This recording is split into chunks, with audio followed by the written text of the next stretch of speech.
All right. You remember when you were a kid, you could go down to the local Radio Shack store and buy an electronic project kit like you see on the screen here, put all the little components in the holes and do your point-to-point wire soldering underneath? Well, Radio Shack's no more. But if you watch this video, you'll see the 21st century solution to that problem.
Okay, if you've liked what you've seen so far and you're wondering how do I get my P-Box goodies, it's simple. Go to corei64.com. Once you're there, slide the mouse on down to where it says P-Box and you'll get what you see on the screen now. But my suggestion is to choose the P-Box Large Starter Kit. That way you can make your selections of what you want for color, the frames for Arduinos, Raspberry Pis, Adafruit, or whatever. And the screen will show you what you want. And after you wait a week, you'll get your box in the mail too.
Alright, what you see on the screen is the point-to-point wiring method used on the old P-Box kits.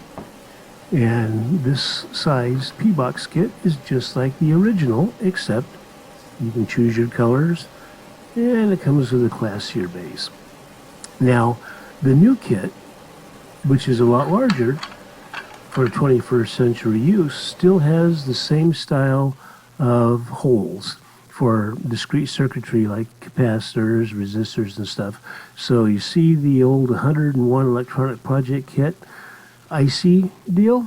Well, it's the same kind of method we're going to use on the new P-Box, except in this case, you'll put your ICs and stuff on like an Adafruit proto-board, and then you'll be good as gold. That's all, folks.